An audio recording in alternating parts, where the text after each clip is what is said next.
Hello, everybody. Welcome back to Firewalls Don't Stop Dragons. I'm your host, as always, Kerry Parker. And today we have episode 479 from May 4th, 2026. And for all of those who observe, may the 4th be with you. There's all sorts of geeky Star Wars references for May. They've now got Revenge of the 5th as a takeoff on Revenge of the Sith. And, of course, now with The Mandalorian, we've got This is the May, as opposed to This is the Way. Anyway, sorry, little geek stuff there. I did want to say real quick again that I had a lot of fun guest hosting with Nate Bartram on This Week in Privacy. If you missed that episode, you should definitely go back and check it out, and just check out their podcast in general. It's another good way to keep informed on what's going up and get some more opinions on the news of the day with respect to privacy and security stuff. Always good to have other perspectives and viewpoints. I hope we could do that again, and I would love to have Nate and or Jonah back on this show as well. We'll definitely have to make that happen. All right, so we do have a news show for you today. A couple quick notes before I get into the full news rundown, just because they're small updates. I don't want to do a whole article on them, but I talked about how Apple had a bug in their software that allowed law enforcement to look at Signal notifications, which would basically give them a good bit of Signal message information, even after the app was deleted, which is not good. Apple has fixed that, which I figured they would. Also, we talked about Section 702 recently and how it was coming up for a revote. They have kicked that can down the road 45 more days, so you still have time to contact your congressional representatives, and there is a link in the show notes to help you do that. It's very simple. It also re-explains the whole point of Section 702 and why you might want to contact them. So check that out for sure. All right, so for our new show today, we got a couple international stories today. We're going to talk about how the Metropolitan Police in London have approved the use of facial recognition and why that is not a welcome development.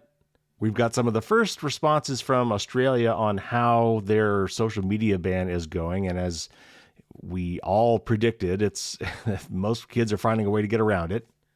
I've got another story about how Google, Meta, and Microsoft are basically ignoring global privacy control and tracking you even when you ask them not to.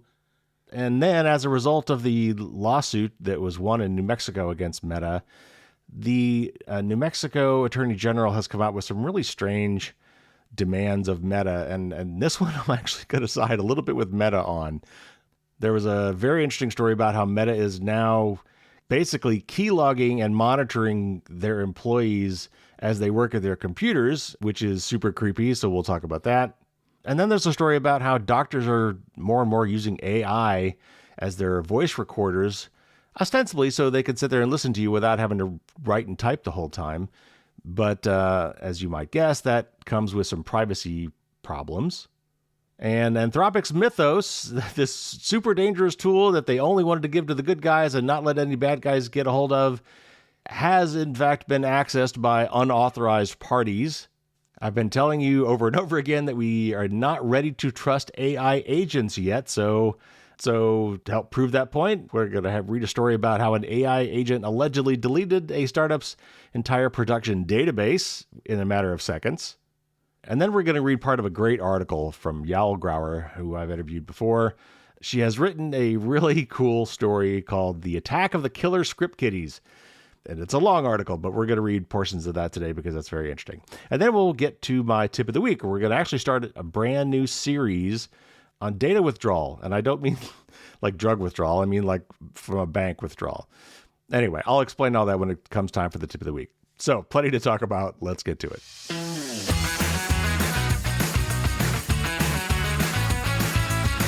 All right, first up, this is from the BBC. And we've talked about facial recognition use in London off and on over the years, and it's been challenged, and the challengers lost, is basically the summary here.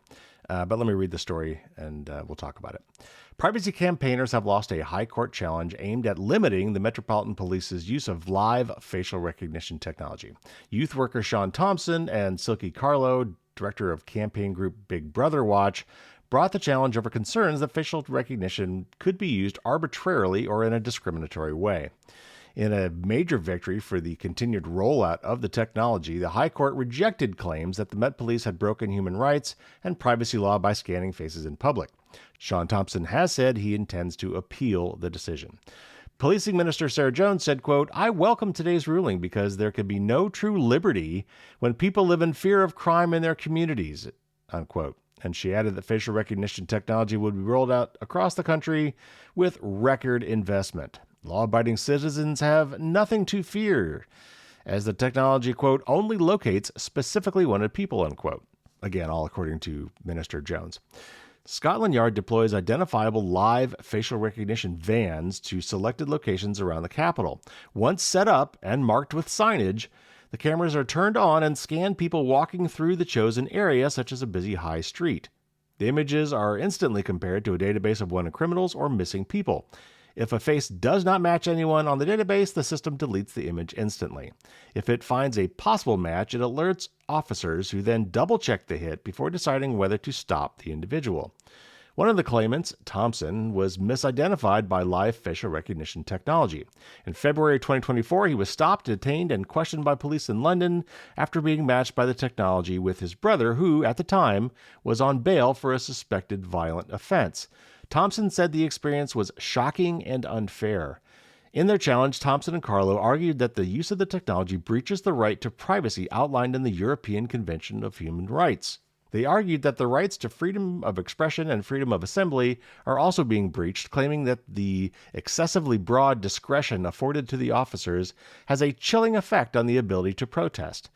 Lawyers argued that the plans to mount permanent installations in the capital would make it impossible for Londoners to travel without their biometric data being taken and processed. The team taking the challenge against live facial recognition had raised concerns that the technology would be deployed disproportionately, quote, "in areas of London which are lived in by ethnic minority communities," unquote. Met Police Commissioner Sir Mark Rowley said that the High Court ruling was, quote, "a significant and important victory for public safety. The courts have confirmed our approach is lawful. The public supports its use. It works, and it helps us keep Londoners safe. The question is no longer whether we should use live facial recognition. It's why would we choose not to," unquote. In response to the ruling, Thompson said, and this is the person who was caught by mistake, said, quote, "No one should be treated like a criminal due to a computer error. I was compliant with the police, but my bank cards and passport weren't enough to convince the police the live facial recognition tech was wrong. It's like stop and search on steroids. It's clear the more widely this is used, the more innocent people like me risk being criminalized," unquote. Plans set out by the Home Office in January will increase the number of vans from 10 to 50 and make them available to all forces across England and Wales.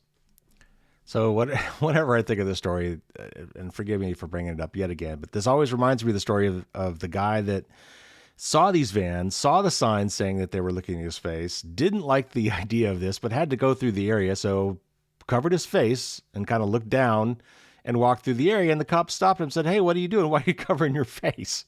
And the dude's like, "I don't want my face scanned." And so they took his picture anyway and gave him kind of a hard time. And so he got upset, and then they ended up giving him a 90-pound fine for disorderly behavior.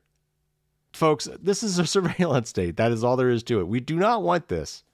And it's really disheartening to see that this was allowed to proceed. It will be appealed, thank goodness, and we'll see what happens on appeal. But we just cannot give in to this massive dragnet, warrantless surveillance. Look, I understand that they're saying, look, we just take a picture, and if it doesn't match our database, we throw the picture away.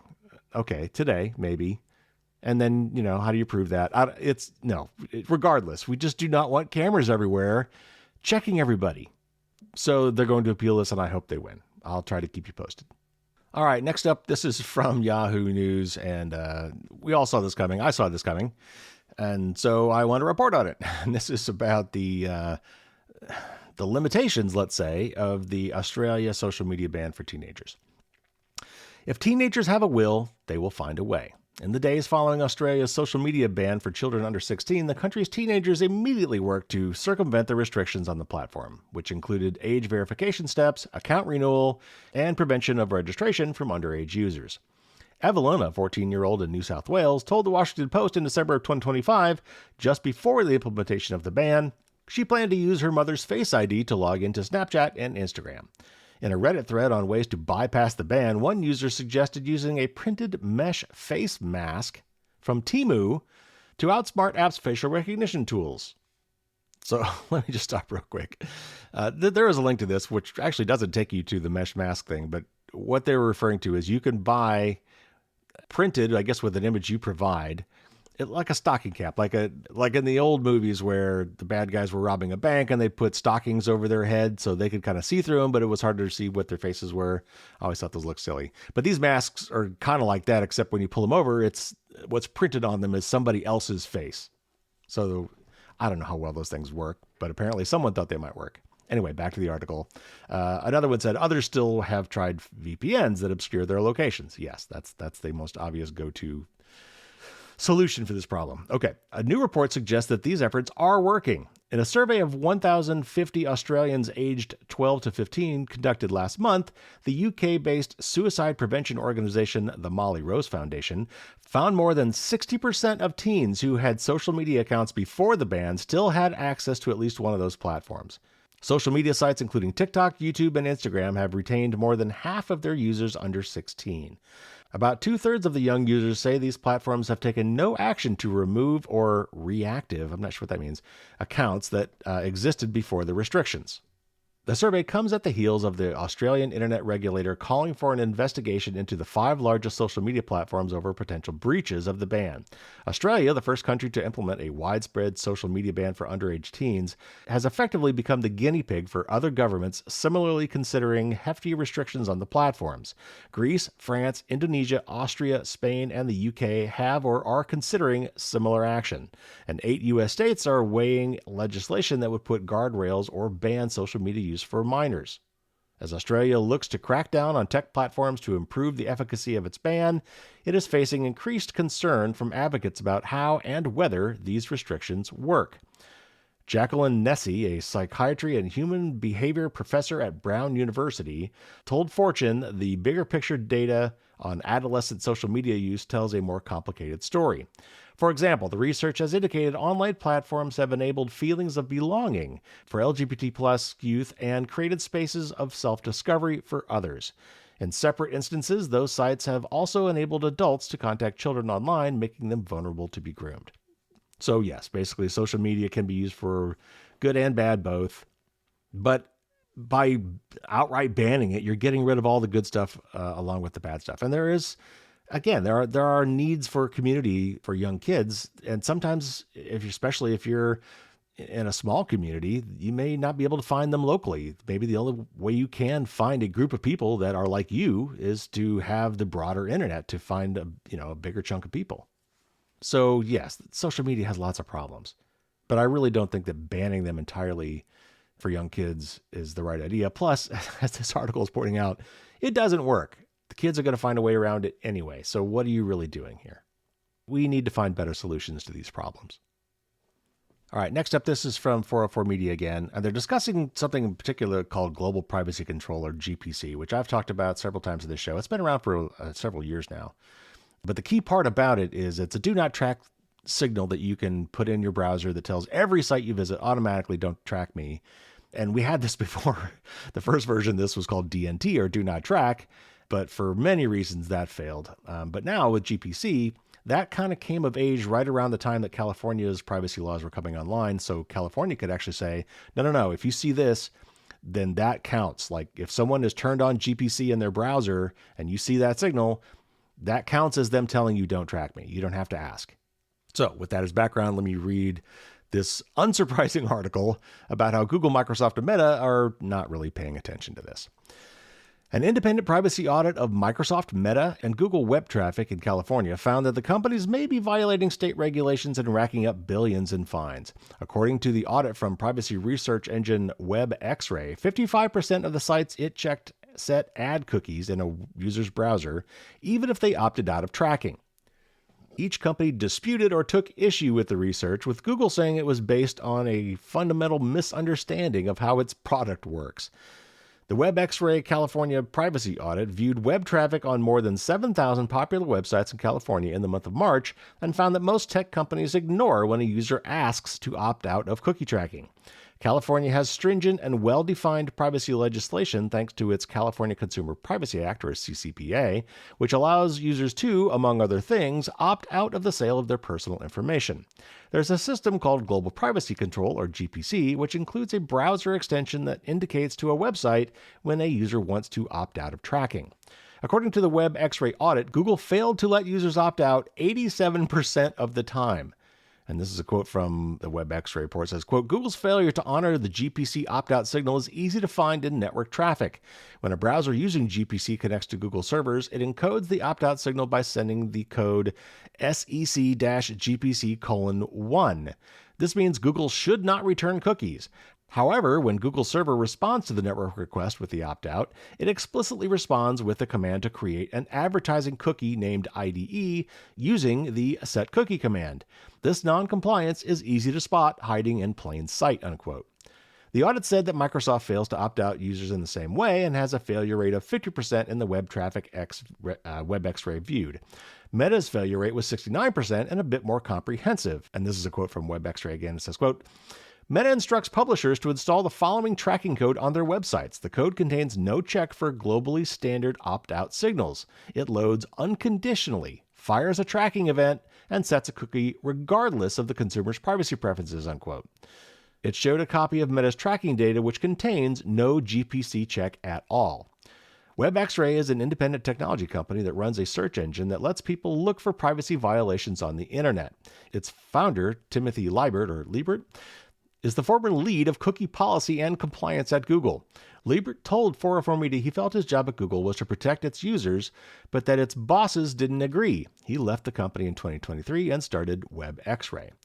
Microsoft, Meta, and Google have collectively paid billions in fees for previous privacy violations similar to the ones Liebert and Web X-ray found during the audit. According to Liebert, the big tech companies don't fear these fines. This is a quote from Liebert who says, quote, in any way, fines have come to replace taxes. What I'm trying to show here is how is enforcement failing? What we're trying to do here is put people in the regulatory and legal community who work on these issues to have an understanding of what's actually going on under the hood, unquote. Google, Meta, and Microsoft all disputed the audit. And there's several quotes in here from each of these, and I'm going to read them. First is from Google, who said, quote, this report is based on a fundamental misunderstanding of how our products work. We honor opt-out provided by advertisers and publishers as required by law, unquote. And this is the response from Meta, who said, quote, this is a marketing ploy that mischaracterizes how GPC works and Meta's role. GPC only restricts certain uses of third-party data and allows website operators to override GPC signals, and we offer the limited data use feature, that's in all caps, to help websites indicate what permissions they have. When data is transmitted to us with the LDU flag, that's limited data use, we restrict the use of that data as specified in our state-specific terms, unquote. And then finally, the response from Microsoft, who said, quote, consumer privacy is a top priority for us, and we remain committed to transparency and compliance with applicable privacy requirements. As outlined in our privacy statement, when we receive a GPC signal, we opt the user out of sharing personal data with third parties for personalized advertising, and our advertising systems are designed to reflect that choice. Certain Microsoft cookies are necessary for operational purposes and may therefore be placed and read even when a GPC signal is detected, unquote. And now finishing up with a quote here from Liebert, who said, quote, in my view, this stuff isn't complicated. You say, don't set the cookie. They set the cookie. The regulators see a fox going into the hen house and the fox says, I'm just here to count the eggs, not to eat any chickens. And they take them at their word. They don't make them produce any public record, unquote. And then, when caught, governments levy fines against companies and the companies pay. Liebert said that isn't enough. Quote, they could just pay the fines forever, unquote.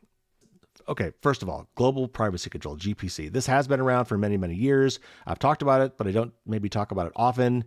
And this signal that can be built into your browser in various ways will tell every website you go to, please don't track me. I think everybody should do this, whether or not you live in a jurisdiction that accepts it. Because we all need to loudly declare that we do not want to be tracked. Please stop tracking me. And as laws come into effect and get enforced in a meaningful way that need to respect this signal, you'll automatically be getting the benefit of that whenever that happens. And maybe you already live in a jurisdiction that has this and you don't even know it. So yes, I think we should all do it. I've got a blog article about how you can do this and crucially how to check that it's actually working. So there's a link in the show notes for that. But we should all be doing this. But also what this article points out, sadly, is that even privacy laws aren't always enough. California has privacy laws. What this article basically is saying is that these three companies are ignoring them anyway. And it's either because they're trying to find some loophole in the law and they think that, they're not really breaking the law when they're setting cookies for certain things, or that there are exceptions to these rules that apply to them in certain circumstances and therefore they don't need to comply.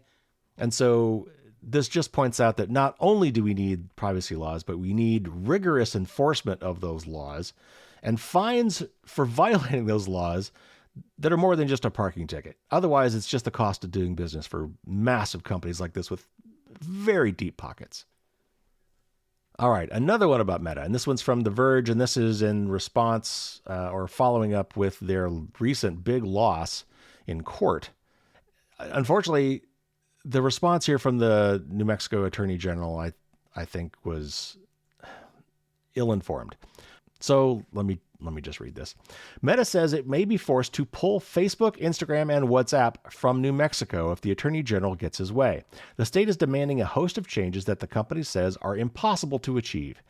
After winning a $375 million jury award against Meta in a trial that argued the company misled users in the state about the safety of its products, New Mexico Attorney General Raul Torres is asking the state court to order sweeping changes to the platforms.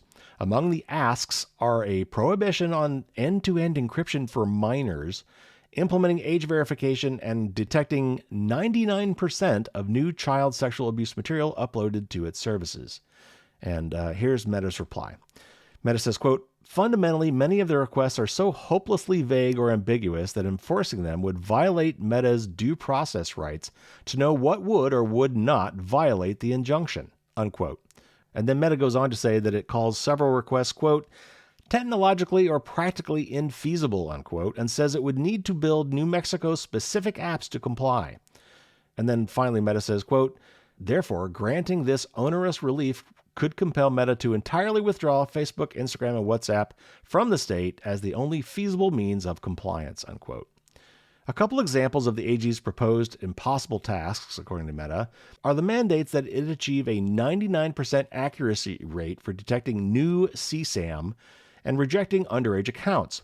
No matter what threshold the state set for CSAM detection, the company writes in the filing, quote, Meta would never be able to prove that the system met that standard because doing the calculation would require that Meta detect 100% of CSAM to use as the denominator, unquote. Demanding a specific level of accuracy in detection, quote, appears to be based on the false premise that any system or tool can rid any social application or website with billions of users of all abuse or all CSAM. CSAM is an internet-wide issue not unique to Meta's platforms, and no social application or website has been able to achieve zero CSAM, as multiple state witnesses conceded, unquote. It also claims that replacing Meta's existing age estimation methods, which include asking for the user's birthdays at sign-up, building in protections in case users try to change their age, and using models that predict age, with more onerous ones like ID uploads and facial scans for a large population, could be less accurate. That's because, according to Meta, they'd likely result in efforts to circumvent the system or work differently in real-world conditions than in test cases. Plus, Meta believes it would be barred by federal children's privacy law from retaining the data necessary to classify users under 13 in the state. Torres warns that even if Meta were to, quote, take their ball and leave the state, unquote, it may soon find fewer places in the U.S. to go. On a call with reporters Thursday, Torres noted that dozens of AGs across the country are pursuing similar actions against social media companies. And then a final note from Torres who says, quote, it feels to me like a short-sighted and temporary attempt to deflect and delay the inevitable. And it would be better for them, it would be better for our community, but also communities all over the country, if they just started to do the real work to prioritize safety, unquote. Okay, so sadly, I think I have to agree with Meta on a few of these points anyway.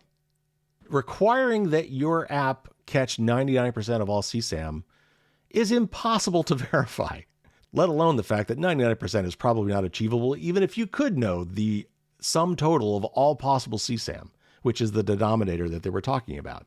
You would have to know all available CSAM in order to know that you got 99% of it. That's not possible. Also, this was just snuck in there and really wasn't talked about, but I want to call your attention to the fact that one of the things that they're asking to do is to remove end-to-end encryption for minors. That basically means they cannot have private conversations. And it also means potentially those conversations might be able to be altered by some sort of a man in the middle. Encryption has lots of protections in it. And we all should be able to have privacy, even kids. It's a horrible idea to not allow kids to have end-to-end encryption. Everyone should have access to private communications, even kids. And of course, then if you're uploading government IDs, like, first of all, do kids have IDs? I suppose if you don't, then you're treated like a kid because you can't prove you're an adult. But if they do have government issue IDs, there are a lot of federal privacy laws that probably say you can't do that, certainly on kids 13 or under. And we also don't want to enforce these apps taking face scans of our kids. Anyway, these suits, like the one in New Mexico, and there was another one too, I like the fact that they quote unquote won, but I don't know if I like the way that they won. I think it's going to cause problems. And this response by the Attorney General in response to winning that suit is just ham-handed and just dumb. We honestly somehow need to put together like an independent tech advisory group with no ties to government or the regulated corporations involved to evaluate some of these solutions and provide some viable, smart remedies to some of these problems, because this response was just not well thought out. All right, this is actually a blog post from Patron, though I think I saw other articles about this, and it's an interesting story, and it brings up some interesting points, and it also teases a future interview I'm going to be doing. So checks a lot of boxes for me here. So let me read the article. Meta is reportedly preparing to capture US-based employee behavior, including mouse movements, clicks, keystrokes, and screen snapshots, to help train its AI systems to navigate software the way humans do. Dubbed the Model Capability Initiative, or MCI, according to Reuters, the program is part of Meta's broader push to build AI agents that can autonomously perform computer-based tasks, from navigating drop-down menus to using keyboard shortcuts. Meta said that it will protect sensitive information, but didn't clarify what data qualifies as sensitive material, how that protection would work, or whether it would extend to third-party information that employees may handle on the job. The move comes as Meta prepares to cut 10% of its workforce starting May 20th, with more layoffs reportedly expected later this year. AI companies have already burned through huge amounts of public internet data, and Meta's MCI is an example of these companies going deeper in their pursuit of the latest AI training fodder, behavioral data. Behavioral data refers to the digital traces people leave behind as they move through systems. The clicks, keystrokes, pauses, corrections, shortcuts, and navigation patterns that show how a task actually gets done. It is valuable to companies because it captures not just the output of the work, but the process behind it, something that AI systems currently struggle to process and replicate. Microsoft Recall follows the same logic by taking snapshots of what a person does on their computer, with Microsoft presenting it as a form of productivity tracking software, not an AI training pipeline. But it still shows how comfortable big tech has become with turning highly detailed behavioral traces into something systems can record and learn from. In workplace settings, features framed as optional can become hard to refuse when employers control company policy and shape the power dynamics around consent. Excellent point. In Meta's case, MCI seems like another building block in a broader push to capture more intimate and revealing forms of personal data. The company is already using Meta AI interactions across Facebook, Instagram, and WhatsApp, and the rest of its ecosystem for product improvement, AI training, and targeted ads in places that they don't have strong privacy protections like the GDPR. Another problem with Meta tracking employees for AI training is that it can make work worse. Like click tracking software, it treats keystrokes and mouse movements as meaningful signals.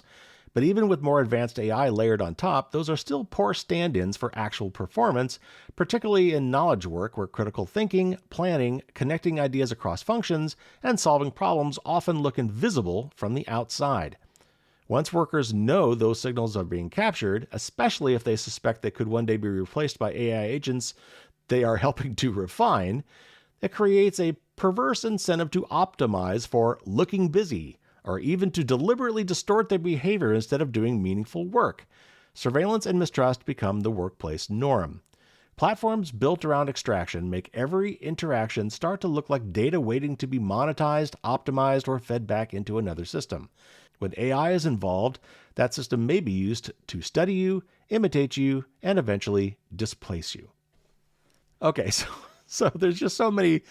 This is so Black Mirror. I mean, we are living in the worst timeline. So let me see if I can summarize this. Basically, what Meta is telling its employees is that they've got probably software installed on all of their company computers that is monitoring how they interact with their computers down to very fine detail. How they use their mouse, how they use the keyboard, all the keystrokes they make, how they interact with menus and windows. And ostensibly, this is to train their AI to better be able to, let's say, control a computer by using what we would normally call like accessibility features. So usually when you try to automate something on a computer, you don't want to use the human interfaces to do that. You want some sort of an API that allows you to directly interface with like the browser app that says, go to this website and then click on this link, as opposed to click on the dock to launch the application, wait till the application comes up, click on this plus button to open a new tab, which hopefully you can find automatically. Open a new tab. Trying to direct an application to work by automating the human interface to those things, the graphical user interface, is very error prone. But anyway, Meta wants to learn how people use these things to better make their software and to train their AI, blah, blah, yada, yada, yada. But obviously, this exact same information could be used, and it is used, by the way, in other companies to try to see how productive their employees are. If they're screwing around, if they're saying they're working on something, but their computer's not moving, so I don't know what they're working on. And then, of course, the privacy aspects of that, too. If they're taking screenshots, if you happen to open up your Gmail account because you need to send a quick message off to your wife about potentially very private things, if a screenshot happens right then and there, AI could certainly read that, and who knows what it's going to do with that information. This is super creepy. But here's the problem. It's totally illegal. You're working for this company. You're using company equipment. You're on company time. You have no expectation of privacy. So I have a whole interview coming up around this topic of employer to employee surveillance. The next one you're going to hear is from Cindy Cohn, but the one after that is a little panel discussion on employee surveillance. And what you're really going to find out is that as an employee, you should just expect it and realize that it's totally legal for them to do so. So anyway, that's coming in the future. You definitely don't want to miss that one. This next one is from This Week in Security, and this is something I have struggled with on several levels, and it brings up a really important issue that is becoming a lot more common, and I want to make sure that we're all aware of the implications of this. So the article says, you might not realize this, but your doctor, therapist, or any other physician you see could be using AI to record what you say and generate your patient notes. The use of these tools should be proactively disclosed, but they aren't always. Now, Professor Emily M. Bender and journalist Decca Muldowney warn in their excellent newsletter about the rising use of AI recording tools in doctors' offices and medical settings, and why you should be resistant to their use. And this is a quote from them. It says, quote, these systems take in a presumably audio-only recording of the patient encounter and then output a draft patient note for the chart. These scribing tools are being advertised as time-saving programs that allow healthcare workers to focus more on the patient and less on note-taking, but we are highly skeptical of these claims, unquote. This is a really good piece with a short 9-point bullet list of reasons why you should politely decline a doctor's request to record you with AI tools or to proactively declare your wish to opt out. And there is a link to their newsletter and this article, which I encourage you to go read. But let me just read a few of these points, because I think some of these are really good. The first one is privacy. These systems always involve third-party software, where recordings of provider-patient interactions are sent to some other company. Even if the audio recordings are deleted relatively quickly, the transcripts are sensitive data too. Medical providers are probably being given assurances that the systems are compliant with health privacy laws, e.g. HIPAA in the United States, but this does not mean that the software providers have strong enough security protocols. 2. Informed consent. Are patients really being given enough information to meaningfully consent to the system's use? Do they get full information about what their data is being used for, now and possibly in the future? For example, training further iterations of the system, quality assurance, or training AI doctors. How much time would it take in a patient visit to ensure meaningful consent? Can that consent be practically revocable mid-session? Which is an excellent point, by the way. You don't always know exactly what you're going to be talking about. And if you were fine with talking about, a potential mole on your back that you want to look at, but then all of a sudden you veer into some reproductive problem that you might be having, that might be off limits. And then you'd have to go back and say, hey, at this point, can you turn that off? And you might not be able to. All right, number 3 on their list was impact of the recording on the patient. How do you feel when you know you're being recorded? Are you able to be as open about whatever health matter you are being seen for as you need to be to get good care, knowing that your voice is being captured? And then 2 more I want to read from here. Number 7 is the false promise of efficiency. The selling point here is that providers are overworked, and charting usually ends up as uncompensated homework, or they're being told that this will free them up to spend more time with patients. But especially given the underfunded nature of the U.S. health system, that is extremely unlikely to mean more time with each patient. Instead, it will mean more patients. And then finally, number 9, charting is part of care. The writing of chart notes, i.e. the time the provider takes to reflect on the patient's symptoms, progress, needs, etc., is part of the care. Skipping or skimping on this part not only impacts the quality of care being provided immediately, but also likely degrades care over time, as providers are naturally less engaged in the cases they are working with. Okay, again, that's a part of a longer article that I think you should read. There's some other great points in there. But back to the first article. For the longest time, medical professionals would use handheld dictaphones that record and store the audio conversation with their patients to the device's memory. These voice recorders rely on the physician listening back to the recording, transcribing the audio by hand, or using an online transcription service that's regulated and cleared for use in healthcare. Nowadays, newer AI-enabled and internet-connected voice recording tools suck up the audio of the conversation and use a consumer cloud service and AI tools to transcribe the audio into text, leaving a copy of the audio and the text describing your doctor's visit in the hands of whatever AI company or public cloud that the recorder relies on. That's not great from a security and privacy point of view, especially given the inevitability of security lapses or data breaches. But an equally important aspect of this is that AI products can't be trusted to produce accurate results. Errors happen, but AI products can sometimes just make things up, otherwise known as hallucinations, or as Chris Valise likes to call it, confabulations. AI may get better over time, but it's not there yet, and the last thing you want is having something as unpredictable and inaccurate as AI in a medical setting, where specific details and accuracy really matter and can mean the difference between being healthy and not. As Bender and Modalny note, these issues also present a challenge for informed consent. Are patients aware that their conversations are sitting on someone else's computer somewhere in the digital ether? And are patients aware that this information can be used to improve AI models? On the flip side, does the patient even want to open up to their doctor if they know that they are being recorded? This isn't just an important piece for patients and consumers of healthcare to read, but also for decision makers in the healthcare industry to hear and consider the business counterarguments, rather than falling into another technological fad that only makes things worse in the long run. All right, so I have told my doctors, certainly the ones I see on a regular basis, that I'm a privacy guy and I would like to keep some things out of my record. I do that from time to time. At some point, I'll even say, I want to discuss this with you and I don't want you to put this in my record. Now, of course, I don't know that they don't immediately walk out that door and put something in my record anyway. But this is all of that on steroids. We have already seen, and I've read countless stories about how there have been cloud data breaches and how a lot of this data is being used to train AI, and then it's not properly anonymized. This is opening a major can of worms, and this is something we should not be doing. And I will say that after I read this article, I sent it to my 2 doctors through we've got, both of them have a web portal, a secure web portal where we can exchange messages, which is really nice. But I told both of them, look, that they should A, read this article, and B, that I am formally opting out of the use of these sorts of tools. Turns out neither of my doctors are currently using this, which is great. But if you have any reservations about this whatsoever, and again, I would encourage you to read that other newsletter article because it's got some other great points that I didn't cover here. This would be a good thing for you to tell your doctors in a proactive way. And like this article says here at the very end, educate them on this. Make sure they're aware of the downsides of these things, because I'm sure that, most of them only ever hear the marketing spiel from these companies that are offering these services, who are not going to alert them to all these possible and very real downsides.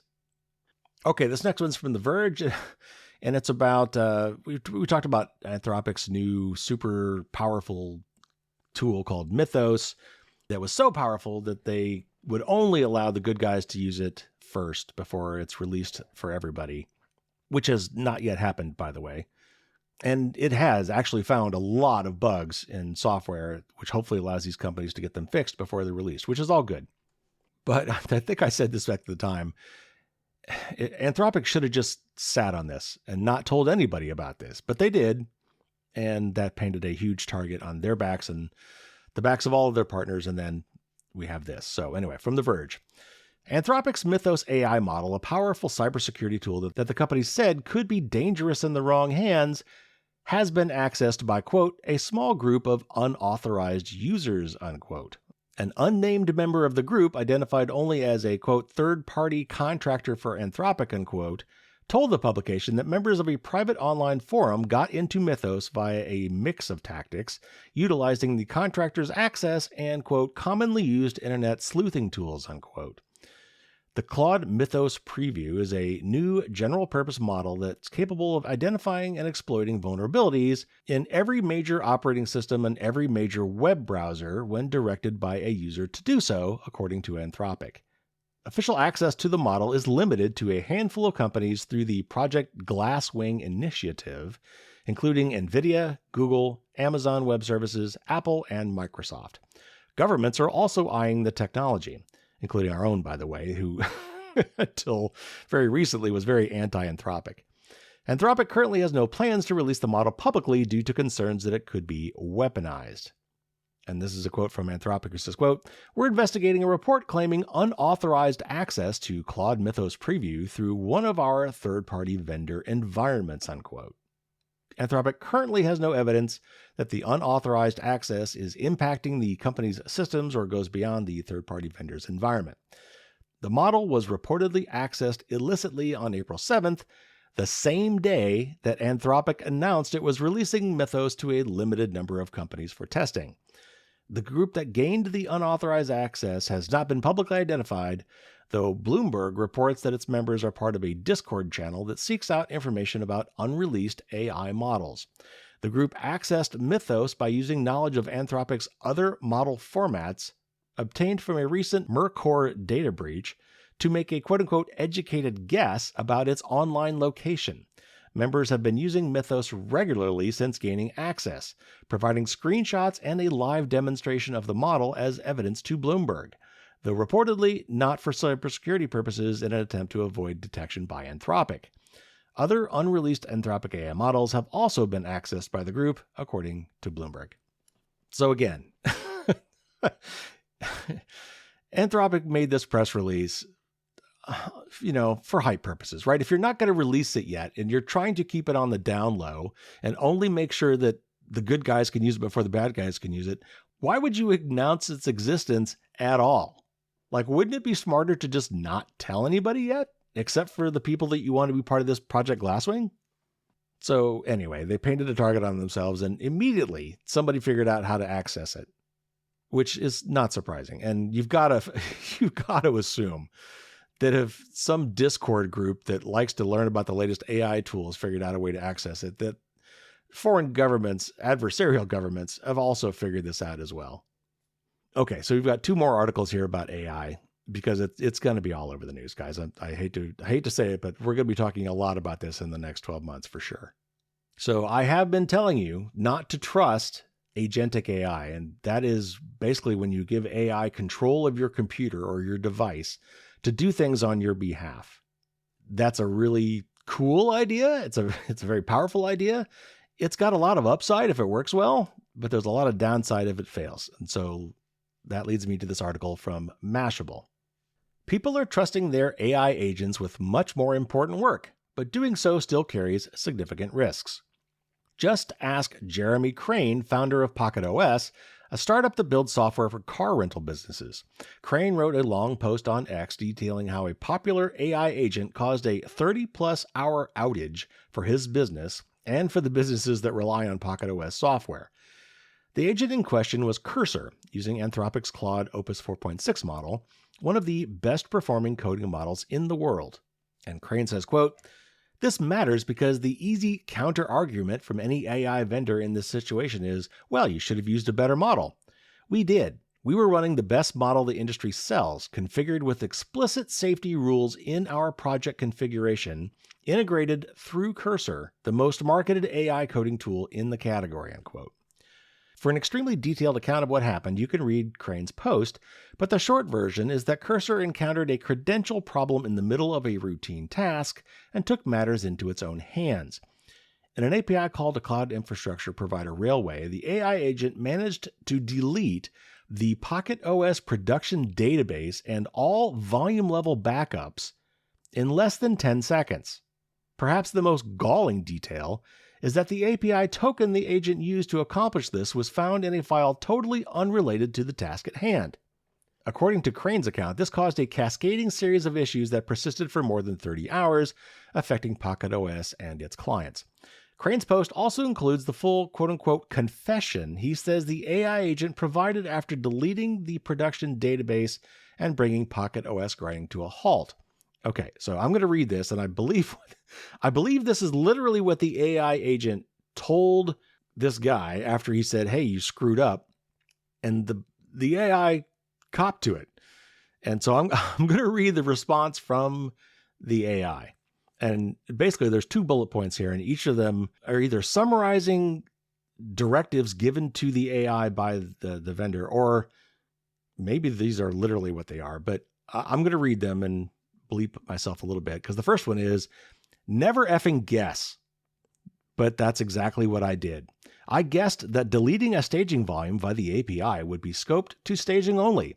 I didn't verify. I didn't check if the volume ID was shared across environments. I didn't read Railway's documentation on how volumes work across environments before running a destructive command. On top of that, the system rules I operate under explicitly state, and this is point 2, quote, "never run destructive, irreversible git commands like push-force, hard reset, etc., unless the user explicitly requests them," unquote.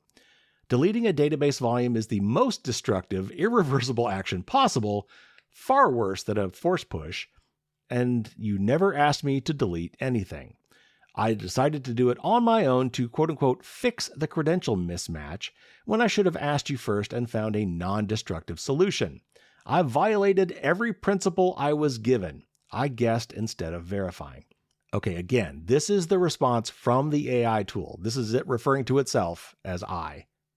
So finishing the article, Crane concludes his post with recommendations for improving AI agents and preventing similar issues in the future, such as not allowing agents to run destructive tasks without confirmation. In general, developers and business owners should be very careful before assigning critical work to an AI agent.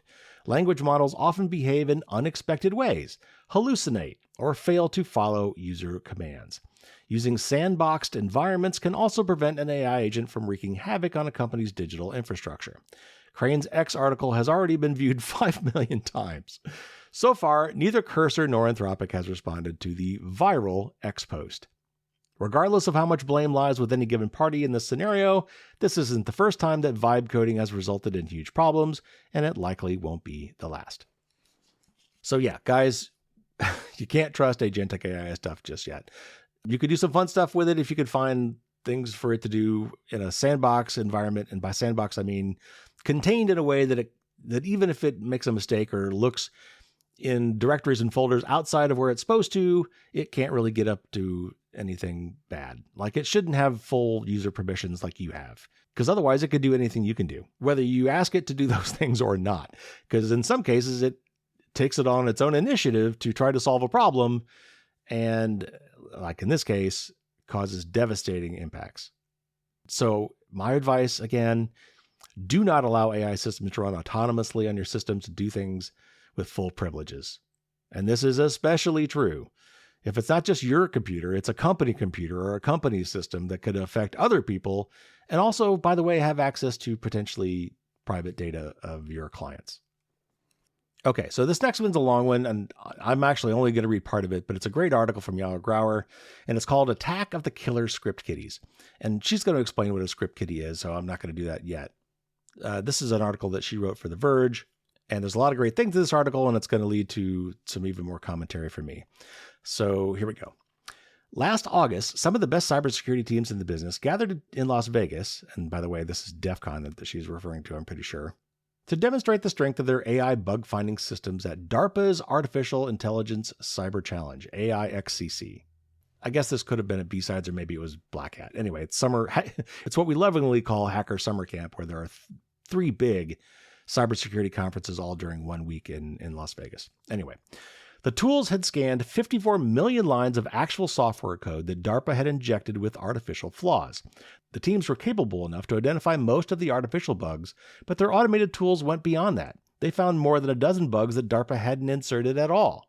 In other words, they found bugs that DARPA had in their software that they probably didn't even know about. Even before the security earthquake that Anthropic delivered this month with Claude Mythos, the new AI model that seems to find vulnerabilities in every piece of software it's pointed at, automated systems were growing increasingly capable of finding coding flaws. And fears are growing that not only can AI detect these flaws, but also can be used to exploit them, putting hacking skills into the hands of everyone across the planet. This isn't an empty threat. For decades, this type of no-skill hacker, known as a script kiddie, has wreaked havoc, running scripts they ripped from the internet or copied from exploit toolkits. They didn't fully understand or have the technical know-how to write these scripts themselves, and yet they were still able to deface websites and propagate viruses. What's happening now represents a major escalation where people without technical backgrounds are able to use AI to enhance their capabilities in a way that wasn't possible with simple scripts. It is likely to have far more wide-reaching repercussions. And this is a quote from Dan Guido, the CEO and co-founder of Trail of Bits, who I would love to interview someday. But anyway, their team was a runner-up in this challenge, and Dan says, quote, "There's a tidal wave coming. You can see it. We can all see it. Are you going to lay down and die, or are you going to do something about it?" Unquote. Even beyond Project Glasswing, Anthropic is trying to prevent the misuse of its software by criminals. A week after announcing Mythos, the company released Claude Opus 4.7, which for the first time built in safeguards meant to block malicious cybersecurity requests. Anthropic's announcement of Mythos sent shockwaves through the industry, but there were warning signs of AI's cybersecurity prowess prior to it. In June of 2025, the autonomous offensive security platform XBOW, that's XBOW, beat out human hackers to the top of the leaderboard of HackerOne, a bug bounty platform, indicating big leaps in the ability of AI models to find bugs. By the time the DARPA challenge rolled around, and this is a quote from Dan Guido, who says, quote, "There were already 10 to 20 different bug finding systems that could find orders of magnitude more bugs than we could patch. This is actually not a new problem," unquote. The concern is palpable across the industry, and improvements to models, along with improved understanding of their capabilities, are happening at lightning speed. Open weight models, or models whose training parameters, also known as weights, are publicly available, also pose risk. In fact, sophisticated threat actors would be far more likely to run their own deployments to prevent the exploits from being exposed on Anthropic's or OpenAI servers, as Anthropic may retain data to monitor abuse, and the industry is bracing for what may come next. Other model creators may not be as cautious as Anthropic, potentially unleashing their powerful new tools straight to the public. Industry experts predict that the advancement in AI security capabilities is going to lead to a lot more exploits. Bad actors could direct AI to find bugs in uncommon pieces of software that no one previously would have put in the effort to exploit. This supercharges script kiddies, Guido says, because they'll be able to operate on their feet without the constraints of memorizing the weaknesses and random Unix utilities, but instead defaulting to the pre-training in the tool they are using. They'll be able to iterate through exploits targeting weaknesses at machine speed, something that no human, let alone script kiddie, can do. While the rate of adoption is impossible to predict, there are steps companies can take to prepare for the oncoming onslaught of vulnerability reports. And pay attention here, because this is actually one of the main reasons I wanted to read this article. And Katie Masaris, founder and CEO of Luda Security, coined the term Vulnapalooza, complete with a concert poster and festival survival guide for security teams, explaining that this is the moment for companies to secure their weaker points. The advice for companies is not different from standard best practices: segmentation, working on identity and access management, using memory-safe code, and using phishing-resistant authentication and up-to-date software. The Cloud Security Alliance released an expedited strategy briefing on developing a Mythos-ready security plan, detailing many of these concepts. The report also emphasized the need to not only patch vulnerabilities, but also to identify which ones to prioritize.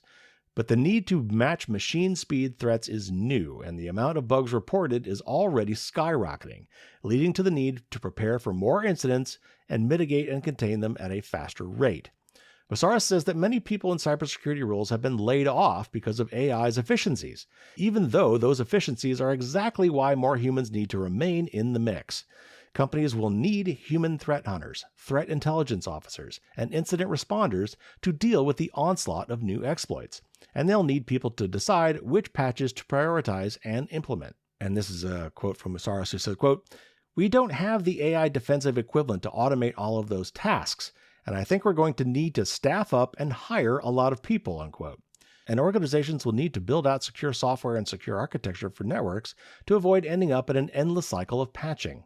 And there are several more quotes here from Katie. This one says, quote, "You have to build more secure software in the first place. We can't incident respond our way to resilience," unquote. Organizations that aren't ready to hire people could at least streamline their vendor onboarding processes to make it easier to bring on people and services as needed. Quote, "You don't want to be stuck in a 4-month procurement process for a vendor when you're under fire and can't keep up with the patch rollout. The model has already identified thousands of vulnerabilities, and that patch tsunami that's about to come from this coordination effort, that's going to be the first major pain point," unquote. Organizations that are slow to patch their systems may have a rude awakening. Waiting too long risks active attacks on services that target vulnerabilities found by AI, perhaps even using exploits written by the models.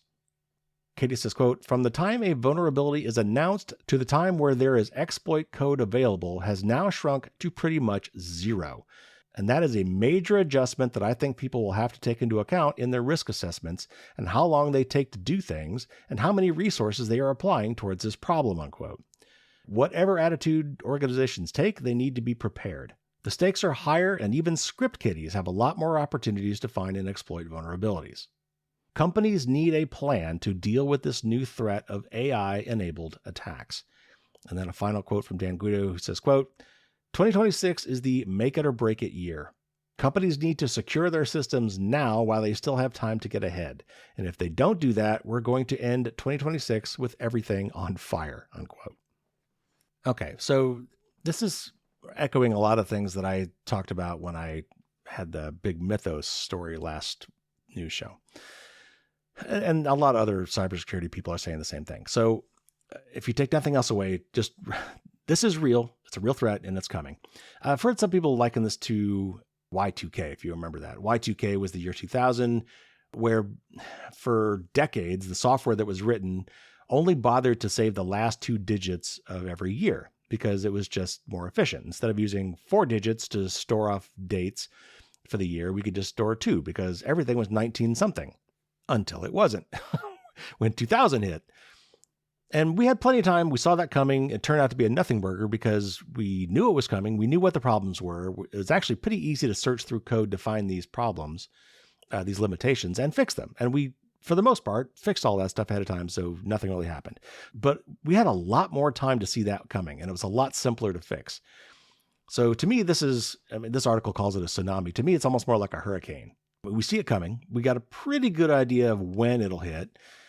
The exact path and where it's going to lake landfall is a little less certain maybe until it gets closer. The impacts are uncertain, but also like most hurricanes, it's really the flooding that does the most damage. The initial impact is bad, but the fact, like in this case, there's going to be so many potential attacks, so many potential vulnerabilities found, things that you've got to patch and roll out. It's that sort of flooding that's really going to be a lot of the problem here.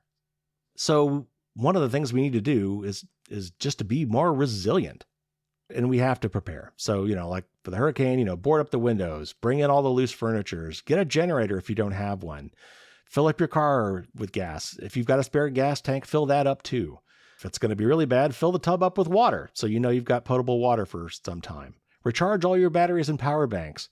And then, maybe have your insurance company's number handy and maybe reach out to them ahead of time so you know what the process is going to be should you need help. These are all analogous to things that we could be doing to prepare for this as well. So, update your software, particularly operating systems and web browsers and really popular applications. Throw out unused or unneeded devices. If they can't be updated anymore, they are a risk, especially if they're connected to the internet. For all the ones that are left, get them updated. You may have to do it manually, like home routers in particular. Get the software updated to the latest and greatest. Make sure you've got good passwords on everything. Delete or remove data from your old accounts. There are things that we could be doing ahead of time to reduce our attack surface, and then also to be more resilient after the fact. But I also want to temper some of this because, yes, this is coming, but also realize that there are actually limitations on AI that we're not really talking about. For example, they use a lot of power. We are already hitting problems with power usage and some of these AI companies not being able to keep up with the demand for their own tools. There's been a lot of outages. There's been a lot of slowdowns. And that, sadly, it's probably just going to get worse. So it's kind of already having trouble. The AI tools themselves are having trouble keeping up with the demand. And also, these tools already cost a lot of money to use. So your average script kiddie, you can't afford to spend $20 a month on Claude or, $100 or $200 a month to get the kind of processing AI power required to do these attacks. That is a limitation factor in and of itself. And by the way, the costs for AI are way lower than they should be. It's actually costing them more than what they're charging, and they're going to be fixing that soon. Some companies are already starting to do this. So expect the cost for AI to start going up quite a bit. And also to Katie's point about firing employees because we could do things more efficiently, that is really going to bite companies in the butt. First of all, you really can't directly replace humans with AI. You still need humans to use these tools. Now, those humans should be a lot more productive, so maybe you need fewer employees to do the same work. But what do these companies do when these services inevitably have outages? If this AI tool that your company absolutely depends on because it laid off half its workforce suddenly goes under for 3 days, what are you going to do? And when these companies also start raising the rates on what they're doing, are they really going to be cheaper than having people on staff?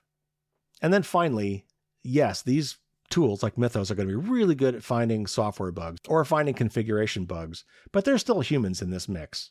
Humans are still going to be often the weakest link when we talk about social engineering attacks or misconfiguration or disgruntled employees. We're not going to get rid of all classes of vulnerabilities. So anyway, just a few random thoughts about all this AI stuff and different things we need to consider about this oncoming disruption. It's going to be a big deal. And there will be upsides too. Again, these tools like Mythos can be used to find bugs and fix them before the bad guys get to them. There will be upside to AI as well. But I'm telling you, this next year is going to be a bumpy ride, folks. All right, so on that hopeful note, let's get to my mostly unrelated tip of the week. And this is going to be the start of a series of articles I'm going to write because there's several steps involved with what I'm going to describe here. And I didn't want to try to put this into one massive thing. So today we're going to kind of introduce this series of things that we're going to be doing and why we want to do these things. And I talked last year, I had a whole series of articles about what I called a data diet, where you want to identify all of your old online accounts, all the ones you forgot about, and make sure they're up to snuff. Make sure that you've got good passwords on them, maybe close those accounts, and where possible, reduce your overall attack surface. Well, I kind of glossed over one particular part of that, and that is how to get copies of your old data and then potentially delete them from the cloud altogether so they're not just sitting there waiting to be abused, because all of that data sitting out there is just prime for targeting in one way or another, either monetized by the company that's holding it, maybe selling it to third parties, maybe using it to train AI models, and just sitting there waiting to be leaked or stolen. And so I think it's a good idea to at least review some of your online data and perhaps take it offline if you don't need it there anymore. And the idea here is that you're withdrawing your data from the cloud and making it just something that you keep locally under your control. And we're going to start with email, because really it's probably the oldest online data that we have. We've been using email since the 90s. And while it's not as popular now as it used to be, if you're over a certain age, and that age is probably, 20, maybe 25, you probably have a long history of email. And all that email is still sitting out there on your email provider's servers. And in particular, there's 3 free services that most of us statistically have used for email. Free was in air quotes there because it costs money to run these services. There's no way around that. So they aren't really free. They are making money off of you by using your data in some way. If not now, they will be. So we're going to be talking specifically about Google's Gmail, Yahoo Mail, and Microsoft's Outlook, which used to be called Hotmail. These are by far, I think, the three most popular email services. So I'm going to be focusing on those. But in the old days also, you might have had email with your internet service provider like Comcast or Earthlink. That email may all still be sitting out there too if you haven't done anything with it. So while we're going to focus on Google, Microsoft, and Yahoo, a lot of what we're doing here can be applied to any old email service. So this first article really is just an introduction to why we want to do this. So let's talk about this real quick, and then the future tips of the week and blog articles will actually walk us through how to get this data, make a local copy, make sure it's good, make sure it's something we can actually use locally, and then potentially delete the emails from online altogether. So why do we want to do this? Well, first of all, a lot of people like to think of email as a letter that you send somebody, meaning that there's an envelope where somebody could see who it's to and from, and maybe the date, but not necessarily the contents. That is really not true with email. Unless you're using something like Patron that's encrypted, email is really much more like a postcard than a letter. So that data, everything you've sent to and from anybody from using your email service is sitting on, let's say, Gmail servers right now. All that data is just sitting there. And it's available to Google to read, whether they claim they're going to read it or not. Even if they're not doing it now, they might eventually do that. And so you could go and look at all the privacy policies for Google and Yahoo and Microsoft, and I did, but they're enormous and they're really hard to read. It would take you days to get through it all. And when you're done, you still will not have a very clear picture of what they do and do not do with your email contents. Do they share them with third parties? Do they try to anonymize them and use them for data collection? Do they use them to train AI models? Maybe they do explicitly call some of that out there if you read through absolutely everything, but they could also change that tomorrow. So reading those privacy policies, sadly, and particularly those from Google, Yahoo, and Microsoft, are really not helpful. So obviously the real solution here is to move to a privacy-respecting email provider. I personally like Patron. A lot of people like Tuta, T-U-T-A, and there are some others. If you go to Privacy Guides, for example, you can look up their recommendations for privacy-respecting emails. Ones that generally are end-to-end encrypted, those are the best. But sometimes that's a little bit more overhead than people like. So I tend to have two different email service providers. I use Patron, for example, for all my very personal stuff, friends and family, that I don't give out to just anybody. And then I use Fastmail for all my business stuff and for my more public stuff, for newsletters and, signing up for discounts and things like that. It's got pretty good spam detection and it's got a very nice interface. And both of those services, if you're using them to their fullest extent, are for pay. They cost money. That's a good thing. That means they're not incentivized to monetize you in other ways. Because if the product is free, as we like to say, you are probably the product. So in the background, you might go back and review some of my articles on Patron and privacy respecting emails, look at Privacy Guide's recommendations, and go ahead and set up an account with a much better, more private email provider, because you're probably going to want to move to that eventually anyway. And then also you might want to look at my article on email aliases, because another great thing to do if you're tired of changing your email address with friends and family is if you spend $15 a year to buy your own domain name, you can have the same email address for the rest of your life. And under the covers, you can actually use different email services and change your mind there without changing our email address. That's one of the benefits to doing that. So read the blog article at firewallsdon'tstopdragons.com. Of course, there's a link in the show notes that gives you links to all that. So here's what the plan's going to be. In the next few tips of the week, here's what we're going to do. First, we're going to get copies of all your old emails. I will explicitly help you do this with Gmail, Yahoo Mail, and Outlook. But a lot of these techniques can also be used with other email services. So we need to get all of our historical data. We need to get our own copy of it that we can keep for ourselves. Next, we're going to take that copy of our email, and I'll show you how to use a tool so that you can actually look through all that email and search through it and index it and have it for your own personal use. Because there's actually probably a lot of stuff in your old email that you're not thinking about that would be important. There's things like receipts for things that you've bought. So for warranty purposes, you might want to go back and figure out when you bought something. For tax purposes, you might want to go back and find out what you spent on something. And because you could be audited for 7 years, you might need more than just last year's emails. Whenever you join some other website, there's often a welcome email with some good information in it. You might want to know when you signed up for that newsletter. You might want to know when you created that other account. All your travel history is probably in your emails as well. Appointments you've had. There's a lot of information that goes to your email inbox that could tell a lot about you, which is one reason why you want to take it away from these online services that have it, and also why you might want to retain records of it for yourself for future searching. So part 2 of this is going to be making sure that when we get that data, it's in a usable form that we can actually have on our computer and look back through ourselves for our own personal reasons. And then finally, we're going to back up that data in case something were to happen for our computer. We're going to make sure we have a way to back up that historical data. And then if you're ready, and I'm going to suggest we do this, you delete the online copies of that data so that those companies are not sitting on that data anymore. And because you know that you've got a backed up local and offsite copy of that data yourself, you don't have to trust it to them to hold on to it anymore. And here's the fun part about all this. I'm going to be doing this right along with you. I stopped using Gmail and Yahoo Mail and Outlook a long time ago, but I still have my accounts, and I think you should retain your accounts as well, because you don't want someone to eventually, if those companies allow those user IDs, those email IDs to be reused, you don't want someone else to eventually get your email address and either get your email or be able to pretend that they're you. So I'm going to recommend you keep those accounts open. And so you're going to get some straggler emails as well. So you're also going to be able to then, as these emails come in, that'll be a reminder for yourself to go and change your email address with that person. So it'll be good to keep your account open. And so I've kept my accounts open, but I have not gone back to delete all of that historical email yet. And because I wanted to do it for myself, I figured, hey, let's do it, and let's bring my audience along with me. So that's your tip of the week, and we're going to be doing at least 3 more episodes walking through that process.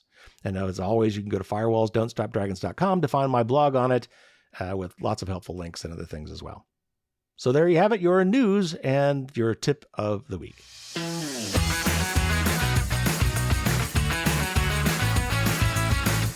All right, that's going to do it this week. We're running along, so I'm going to keep this short. Top patrons will be getting their Merlin's musings on Thursday morning as usual. I'm not 100% sure what that topic will be yet, but I'll be figuring it out very soon because I'm probably going to record it tonight. Next week, we've got my interview with Cindy Cohn, who is the current director of the EFF, who is retiring and has just written a wonderful book called Privacy's Defender. She is so nice and such an amazing person and has done some amazing things for privacy, for all of our privacy, in her career, most of which was spent at the EFF, either as a lawyer or as its director. And so we had a wonderful talk, and that will be the interview next week. And then, as I said earlier in today's show, the interview after that will be on employee surveillance, in other words, by employers.